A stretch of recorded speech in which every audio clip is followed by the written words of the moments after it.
हमारे प्रधानमंत्री और गृह मंत्री की संवेदनाएं तब क्यों शून्य हो गई जब हमारी सेना का जवान आतंकियों से भिड़ते हुए शहीद हो गए। बीती शाम में एक ही वक्त में दो तस्वीरें आई, एक मातम की तो एक जश्न की। शहीद का परिवार अपने बेटे, अपने पिता और अपने पति के इस दुनिया से जाने पर शोक मना रहा था, चीख पुकार मची हुई थी। वहीं दूसरी ओर हमारे माननीय G20 की कामयाबी पर जश्न मना रहे थे। आप लोगों को क्या लगता है, उनको इस बात की खबर नहीं रही होगी? ये सूचना उन्हें नहीं मिली होगी। देश के प्रधानमंत्री, गृह मंत्री हैं वो। और हैरत की बात तो ये है कि अब तक पूरा ट्विटर खंगाल लिया, अब तक इस पर कोई न प्रतिक्रिया न संवेदना देखने को मिली है। ऐसी क्या वजह है? कश्मीर में आतंकवादी हमले में हमारे ये 3 वीर शहीद हो जाते हैं, कर्नल मनप्रीत सिंह, मेजर आशीष ढोंचक और DSP हुमायूं भट्ट।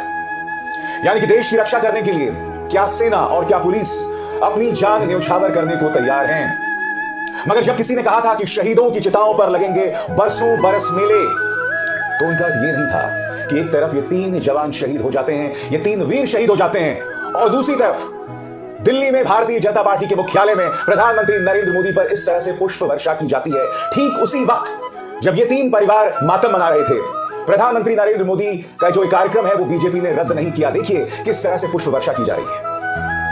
आपके स्क्रीन पर यह है हुमायूं भट्ट के पिता गुलाम भट्ट। वो अपने बेटे को श्रद्धा सुमन अर्पित कर रहे हैं। वो जानते हैं कि उनका बेटा नहीं आएगा, मगर उनके जहन में, उनकी आंखों में दुख नहीं है, अफसोस नहीं है। वो जानते हैं कि उनका बेटा शहीद हुआ है। मगर उनके परिवार के किसी सदस्य ने तो इस तस्वीर को भी देखा होगा जब प्रधानमंत्री नरेंद्र मोदी पर पुष्प वर्षा की जा रही थी। क्या प्रधानमंत्री नहीं जानते थे कि हमारे 3 वीर शहीद हो गए हैं आतंकवादियों के साथ मुठभेड़ में?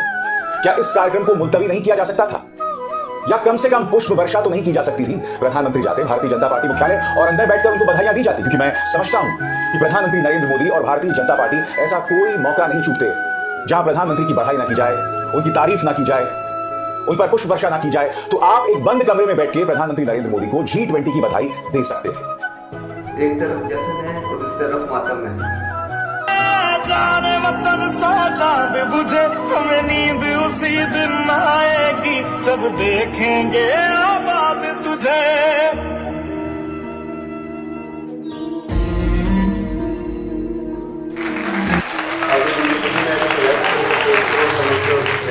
जय हिंद, जय भारत।